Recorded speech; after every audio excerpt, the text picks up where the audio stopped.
Okay, good afternoon, everyone, and welcome to the next in the series of BizVal webinars. I'm Graham Stephen. I'm the co-founder and CEO of BizVal, and once again, I'm joined by my two esteemed co-founders, Howard Blake and the Finance Ghost. For those of you who've been to some of our previous webinars, welcome back. And for any newbies in the room, thanks for joining us. I hope you enjoy the session, and we look forward to engaging with you. So just some quick housekeeping. The first sort of 20 minutes will be a formal presentation, and then we follow that with about 25 minutes of formal questions and answers at the end. Please feel free just to add any questions in the chat. So as we're going along, if you have any questions, pop them in the chat, and we'll pick those up during the Q&A session. The chat session is set to private, and there aren't any cameras on for anyone, so don't worry, you can be wearing your PJs on the session. It's just us, the presenters, who have to wear collared shirts, and for the ghost, a little purple logo. So we'll be recording the webinar. It will be available on YouTube afterwards. You've registered. You'll also get a reminder from Demio. If you want to share that link with friends and colleagues, please do so. We've got a poll running today, and the poll question, if you click on the little poll section of the webinar, is how do you track and measure your sales funnel? So as we're going along, please drop into the poll, put your responses there. That'll be great. Thanks. So before we kick off, we're just going to recap quickly on our previous webinar. This is a two-part series on building a more valuable business. So at the last webinar, there were three main takeouts. So building a valuable business is about common sense first and foremost. So doing the things well to improve your company and doing lots of small things over time are important. I think the other second point we spoke about last time is the importance of independence. You have to work, and we use the analogy of the toddler and the Labrador. You have to work towards independence. It doesn't come naturally. So building in redundancy and succession plan is critical. And then the last point we spoke around is around diversified revenue, how that drives high quality revenue, how it drives better earnings, and ultimately a larger valuation multiple. So today we're going to dive a bit deeper. We're going to cover another 4 topics today. Firstly, we're going to cover the sales funnel. We're going to talk a little bit about operating margin, about working capital management, and we're going to touch on a topic which is quite topical in South Africa at the moment. That's one of jurisdiction. And grey listing and what have you. It's kind of a little bit of a sidebar topic, but given the current relevance, we thought we'd touch on that. So without any further ado, I'm going to hand over to my colleague, the Ghost, and he's going to hopefully do his usual thought-provoking take on some of these topics. So thanks, Graham. No pressure. And yes, that is the correct slide. Thank you very much. Welcome, everyone, to I think this is our 3rd webinar now. It's always good to have you here, and we look forward to a vibrant Q&A at the end. You always like to put us on our toes, so I'm sure it won't be any different today. So in the first webinar, or the first webinar in the series at least, we talked a lot about revenue quality, as Graham has mentioned. And these are definitely important considerations in any valuation. Revenue is the lifeblood of your business, and the more resilient that revenue is, the more valuable your business is. It's as simple as that. Now, in practice, this means building a business that has multiple products and clients. Buyers of your business love diversification because it de-risks the purchase price. It's just logical, right? If you're completely dependent on one client or one contract, it's a much riskier game than if you have a broad base of sources of revenue.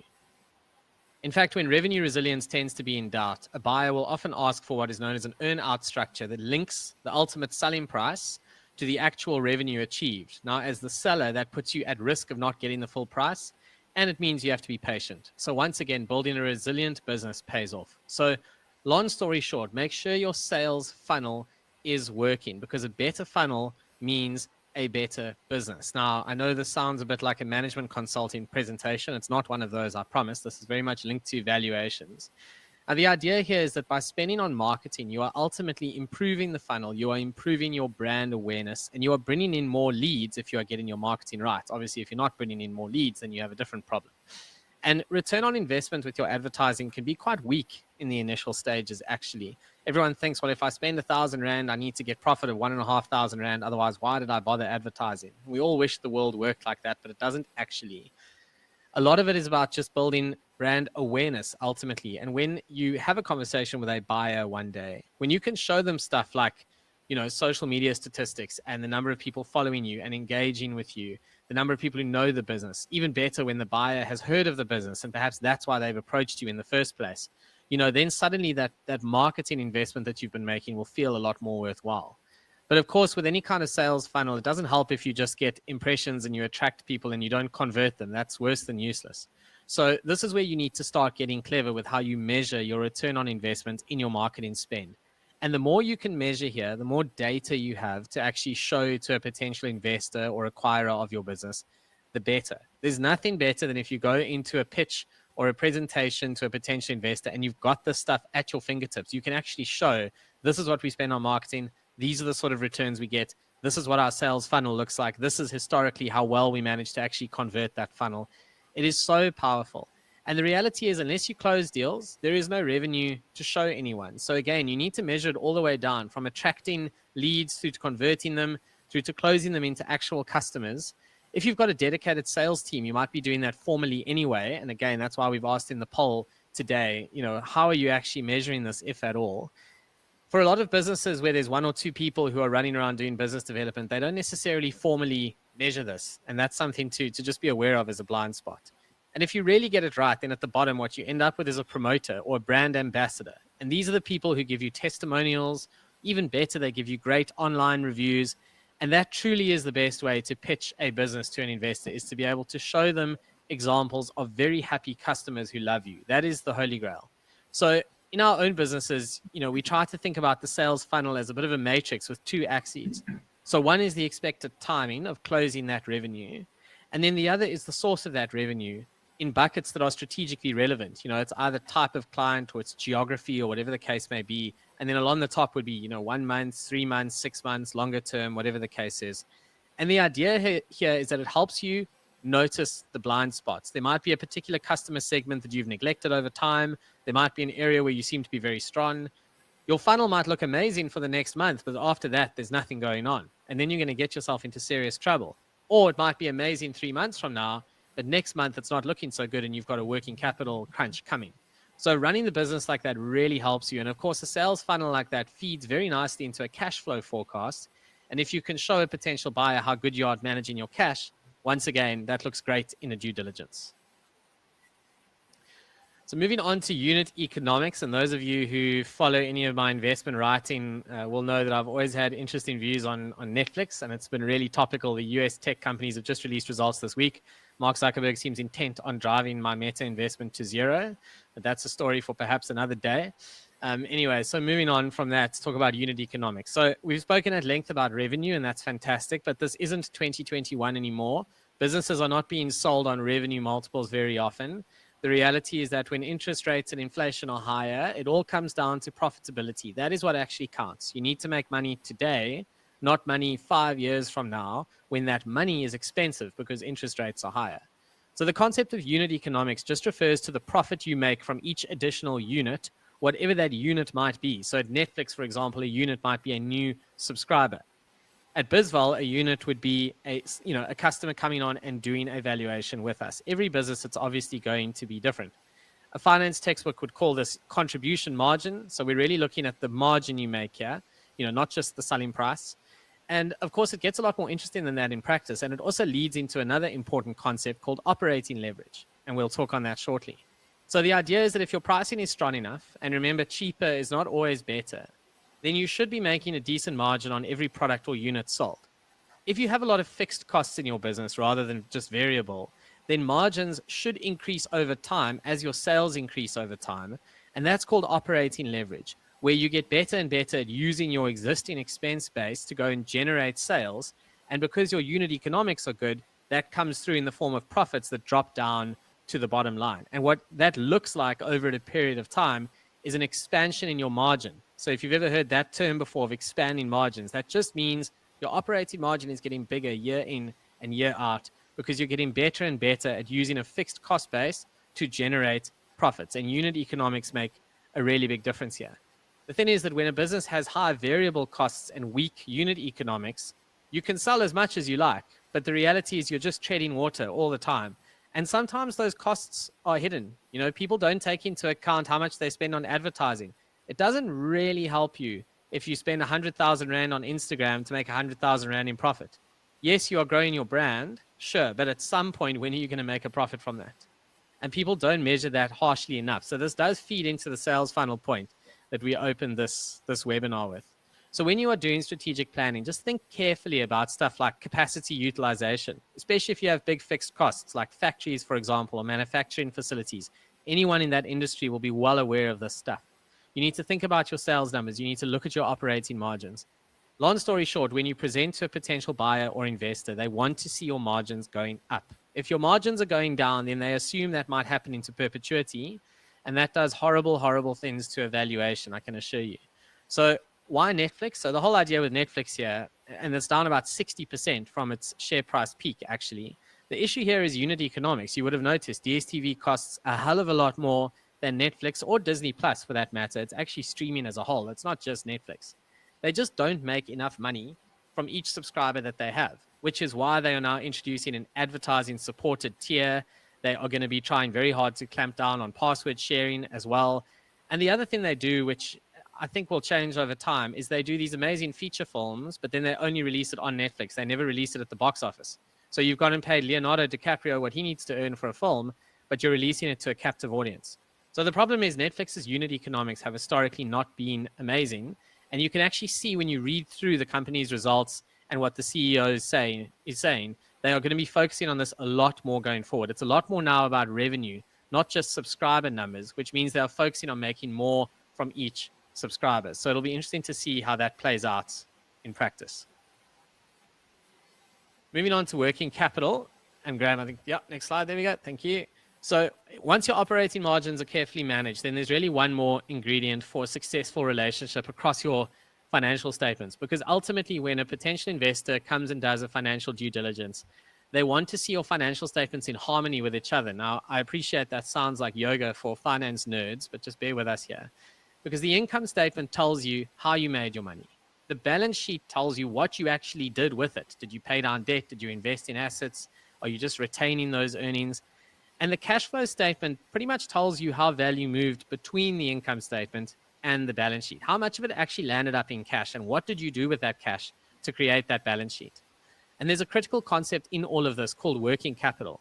And working capital is nothing more than your debtors. So that's people who owe you money, your inventory, so the stock you actually have, and your creditors, the people you owe money to. So it's the short-term stuff that is the lifeblood of your business that switches between stock, debtors, creditors, cash. It's that whole cycle that is working capital. Now, just remember, if you sell to someone on credit, that person is your debtor. So try not to get confused by the terms here. I know accounting can be quite painful. Anyone who studies it will know that for sure. But the economics is ultimately what you need to think about here. So if you are selling something on credit to a person who is now your debtor, you need to have enough cash available to fund that sale. You sell something, you wait 30 days to get paid or 60 days to get paid. You need to have enough cash in your business to carry you through that period. Similarly, if you're going to ramp up your inventory because you're worried about running out of stock and losing sales, where is that cash coming from? It doesn't just fall out of trees, sadly. Now, one of the ways to fund all of this is actually to ask your suppliers to give you longer payment terms. This effectively increases your creditors and it helps fund, your own assets and your own working capital. But again, you can only do that to a point. And this is the point we wanted to make, is there's a balance in this. And you can do more harm than good by trying to squeeze too much out of your working capital. The benefit of squeezing your working capital is that a discounted cash flow valuation, which is probably the primary methodology that we use, actually rewards you for using up less cash in your business to generate a certain amount of profit, right? A cash light business is more valuable than one that is cash intensive to generate the same amount of income. So the faster you collect your debtors, the better for your valuation. The faster you sell your inventory and the lower your overall inventory levels, the better for your valuation. The longer you take to pay creditors, the better for your valuation. And the reverse applies with all of this, right? But you have to be careful because you do not want a bad reputation with your suppliers because you paid them late. Equally, you don't want to constantly be harassing your debtors to bring in cash faster because you might irritate them to the point that you lose your next sale. You also can't afford to have no inventory and be cash light and then you lose out on sales, right? As with all of these things, there's a little bit of a balancing act. And one of the examples we talked about while we were thinking about what to do in this webinar, it's like the kid who does just enough work to get 51% at school. Our conventional wisdom tells us, well, that's a complete waste of talent. What's going on here? They could have done more. But there is an argument to be made that if the rest of the time, instead of studying, is spent outside of school getting other skills that are very useful in life, then is it such a waste? It's not such an obvious answer anymore now, is it? And the point is the same is true with working capital. It's not necessarily an obvious answer, and it's something that needs to be managed very carefully.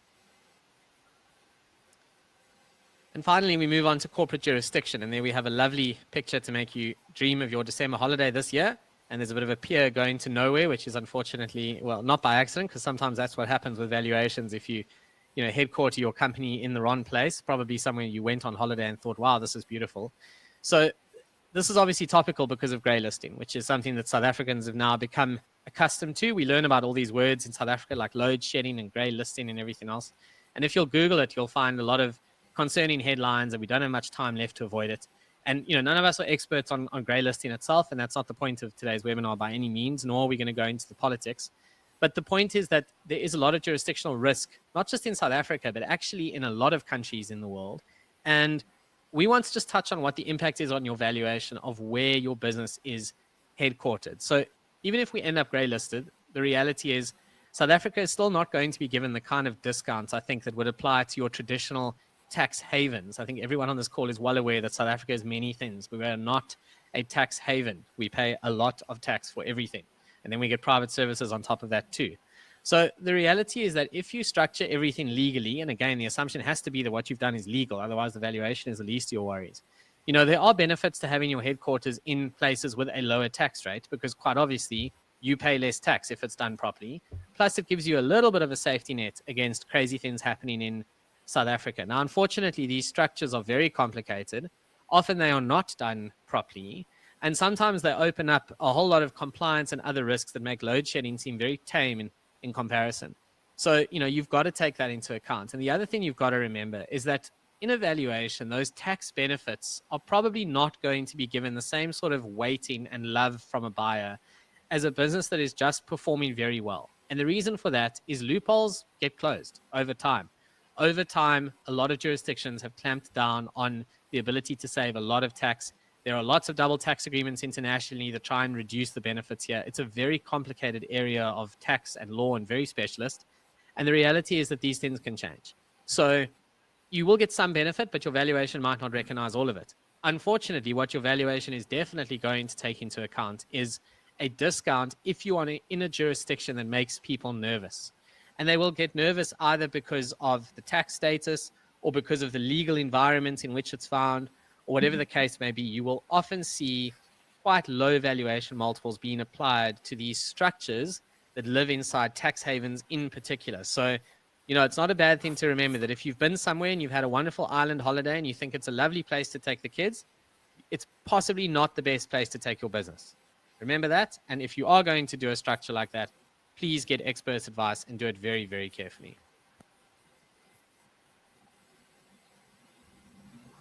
Thanks, Ghost. And before we kind of wrap up, I just want to hand over to Howard. And just, Howard, you've had a lot of experience. I think you're probably the oldest person in the room. And certainly have the least hair in the room. I can't speak for the participants, but certainly of the presenters. But wouldn't you mind just sharing a little bit of, your sort of practical experience in terms of some of the topics that the Ghost has spoken about? And then we'll wrap up and move into the Q&A section. So just to remind everybody, please, if you've got any questions, pop them in the Q&A now while Howard's talking. And over to you, Howard. Thank you. And I'm sure the audience has a great deal of sympathy for me because I take such abuse from my co-founders. But Graham and Ghost, just to, the one thing that I believe in all businesses that I've been involved in, it's been many, the sales funnel and the sales activity or marketing is your singularity where all the opportunity flows through to all the good things that Ghost has spoken about, the unit economics, cash flow, working capital, balance sheet implications. And all of that is really decided in the integrity of your funnel. If you can't write revenue and you can't write quality revenue, you have no revenue resilience. If you have no revenue diversity, you have what we would referred to as concentration risk amongst the customers. So if you have one big customer, you're at serious risk and your valuation's going to get hammered. So the strategy behind the build of that funnel is absolutely mission critical. If you aren't focused on that and you don't know what the apex customer looks like, you'll struggle to find them. So my advice to anybody building a business or being in business, and this is a challenge I've faced over the last 35 years all the time. When the revenue starts to dry up, there's something wrong in the funnel acquisition side. And this is where your focus needs to be. You build your team around the strategy to go and find the apex customer, and you build it out across more than one. Now, I'll give you an example. In the contact center industry, for example, tenured, higher paying customers will win. So in the contact center world, it's really a race to the bottom on price. And one of our business units, we took a decision that that's not going to be, and we're going to go out to the market and go and attract the highest paying customer and add a whole lot of value and unique value propositions to the service to enable us to be able to charge a bit more. And we make it absolutely clear during the sales pitch that we do not want the cheap business and the easy business, that we are looking for tenured, higher paying customers. And it works because people feel that they're getting additional value, which they are. They also feel that they're not just one of the rank and file of any old customer, and we choose very carefully who we pitch to. And I've been involved this year alone in more than 3 or 4 meetings where we've actually told the prospective customer we can't help them. And I think that's something that's very important. If you're going to chase anecdotal income, you're going to take a beating on your valuation. You don't want income that is only there for a month or 2 months and then disappears, because your multiple will come right down to almost nothing. Because what are people buying? They're buying future profits, and unless you can show them that, they are not going to be interested in buying a business that they have to, in essence, go in and repair that sales funnel. So anecdotal income is not good. Concentration risk is another thing. So even if you've got one high-paying customer, it doesn't help. You need to find more. And just on a last point on jurisdiction, I was involved as a consultant with some investment bankers some years ago out of London, where there was a bid going into a massive multinational business that had employed over 10,000 people, and unfortunately their head office was in a jurisdiction that was considered a risk. And although it was a perfectly good business, the deal was walked away from. So just to reiterate Ghost's statement there, jurisdiction does matter. And if you're playing a long game and you want to sell the business one day, you need to choose that very carefully. Thank you, Graham. Great, thanks, Howard, and thanks, Ghost. And I think to our audience, I guess, as you can see, that there's no right answer in terms of how you manage these things. But I think the most important thing is that you're aware of these concepts, the impact that they have, on your business and the value of your business. And as the quote said there, life's filled with difficult decisions, and the winners are those who make them. So you have to decide. You've got to kind of, understand these concepts and then make a choice and make decisions around how you manage them in your business. I think also to just touch on that is this list that we've spoken about over the last few webinars isn't exhaustive. Okay, we've tried to follow the sort of 80-20 principle and focus on what we think are the most critical aspects of building a business which has value. So, I'm sure there are others. If any of you guys have got things that you want us to touch on, just drop it in the comments. We don't profess to know it all. And I think that kind of brings the formal section today to a close in terms of the webinar. Just to give you a flavor of what's coming up, though, before we move into the question section, is in our next few webinars, we're going to get a little bit more practical, and we're going to share some real case studies. So we're going to share some stories, some insights from some real users of BizVal, people who've used BizVal over the last few months to actually either sell their business or embark on a growth strategy. And I think you guys will find those stories fascinating as we have. And then going into the new year, we're going to have a short series on the actual deal stage of selling a business. So, what happens when you're actually selling your business? These are going to be co-hosted sessions. So we're going to be working with some of our partners in the accounting and legal space as we tackle some of these topics. And we're going to talk about how you specifically prepare a business for sale and how you prepare for the due diligence process. And for those of you who don't know what due diligence is, it's simply a phase when you're selling a business and the prospective buyer, I use the analogy when you buy a used car, you come in, you kick the tires and you check for any oil leaks.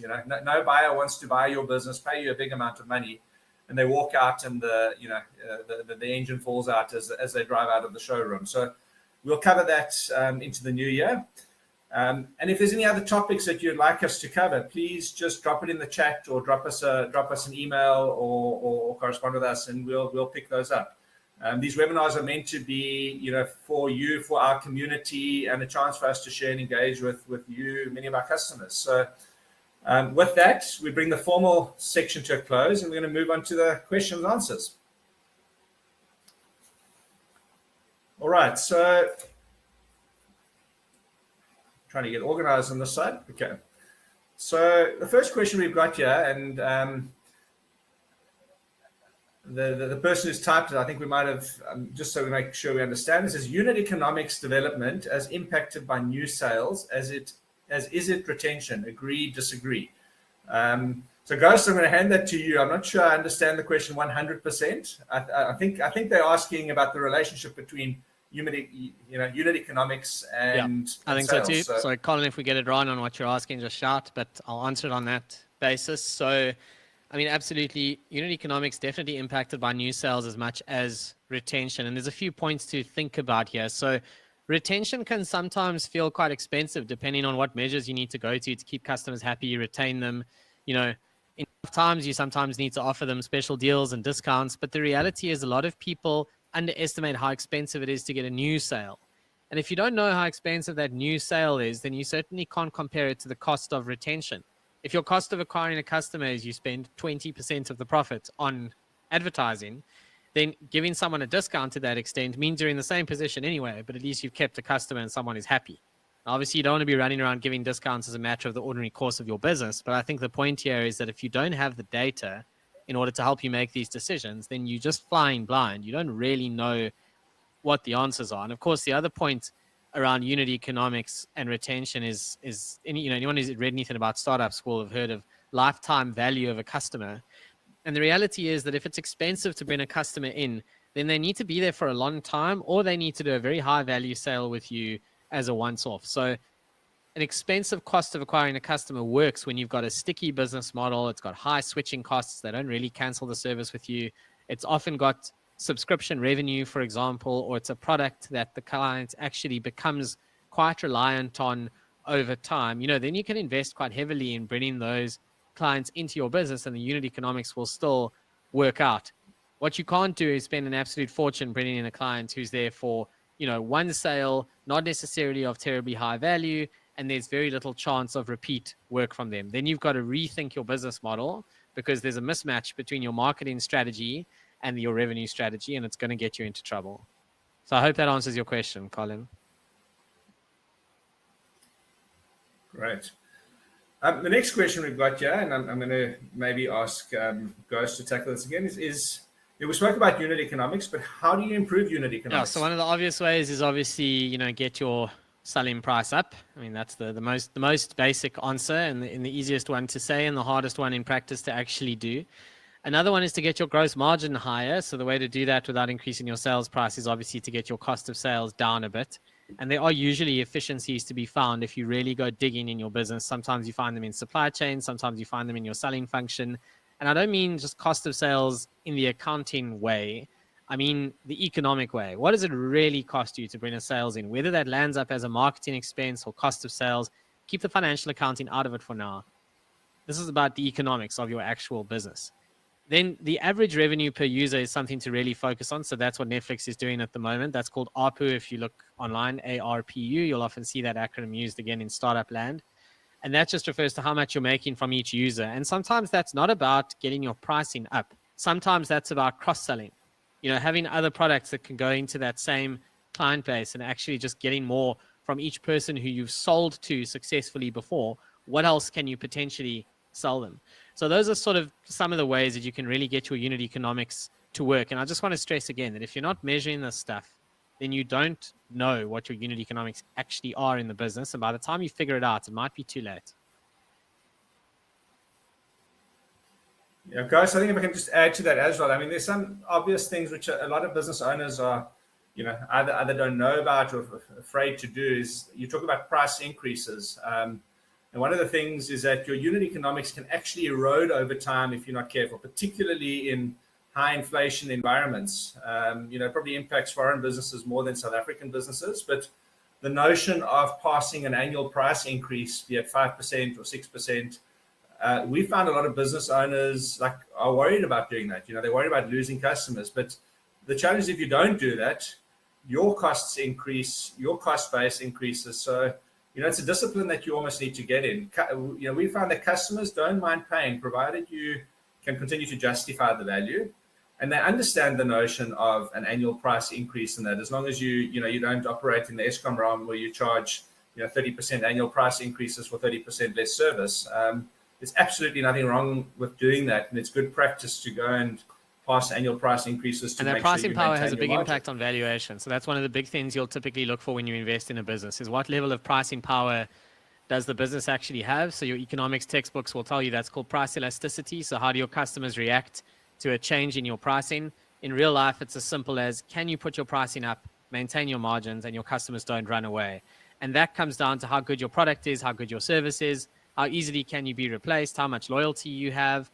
So funnily enough, pricing power actually tells you a lot about a business.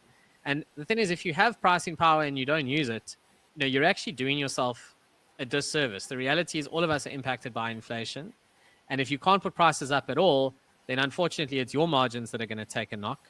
And CPI inflation is a lovely number that is very theoretical, but in practice, businesses face totally different inflation rates on their input costs. If your electricity cost is a big proportion of your total, then you are dreaming if your CPI is 5 or 6%. Eskom makes very sure that it's not. Same story if you have higher security costs or utilities. These things are difficult.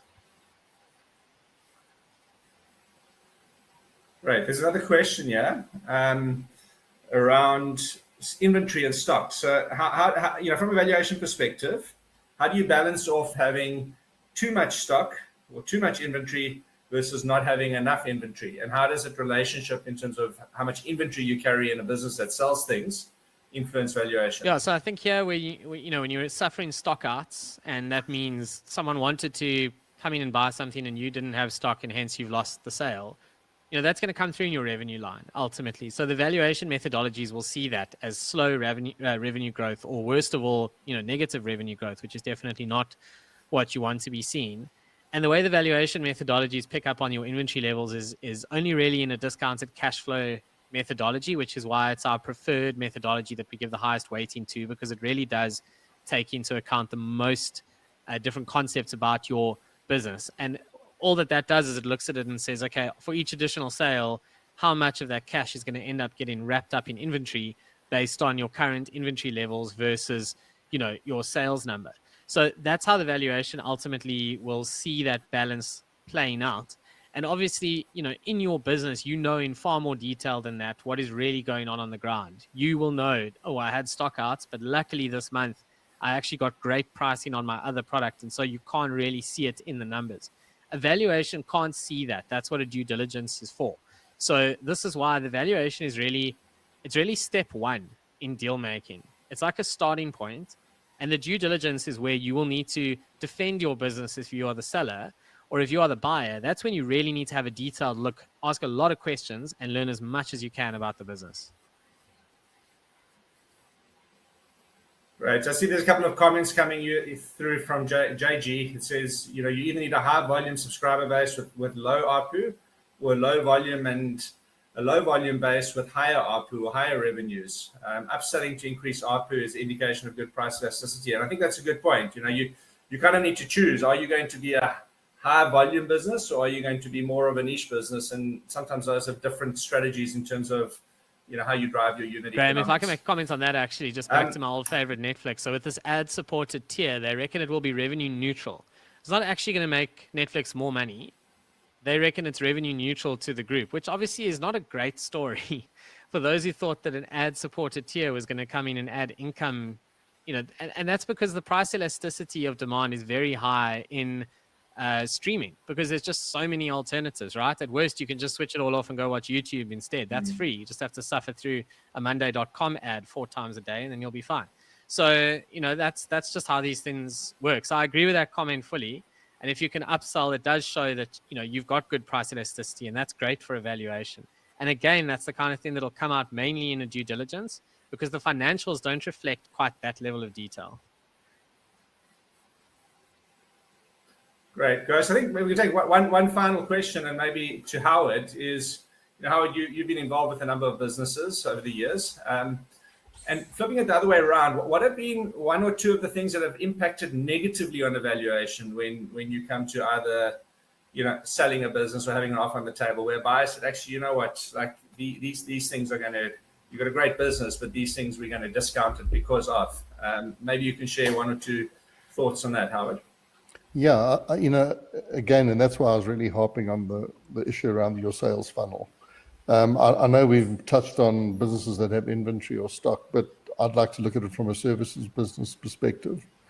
A services business has a product, you take your product to market, and you interact with your market. The mission critical pieces of all of that is to try and get the tenure of the contract as long as possible and make it as sticky as possible. So you want to add as much value as you can to that process to do it, because that directly affects the integrity of that sales funnel. I know in businesses that we've sold in the past, the biggest discounts we've taken were around the customer base. In the one, and it was an unfortunate situation because there were only 4 or 5 big players in South Africa in the banking sector, and we had one that represented 53% of our revenue, and we took a solid discount for that. The other discount we were when they turned around and said, look, some of this income's really anecdotal, it can be terminated on 30 days notice, and that was definitely a risk factor. That's why I made the point strongly at the start around revenue resilience and diversity. If those two aren't there and you aren't building your business with that at the forefront of your mind, so it ties directly into your customer acquisition strategy, you are going to land up building anecdotal income and you are going to be discounted for it. So if you don't mind being the corner shop and just waiting for someone to walk through the door and buy the product, that's fine. But if you want to sell your business in the future, I mean, that's why to me BizVal is such a passionate thing for me individually, because if I'd had this kind of direction earlier on and understood it that clearly, I would have had a different mindset from day one. Look, I've been at the crease for over 30 years, so it's a bit long, but at the end of it, these things are critical to your value, and you need to look, every business owner needs to look at the components that are absolutely critical to building their value and focus on those things and build it out.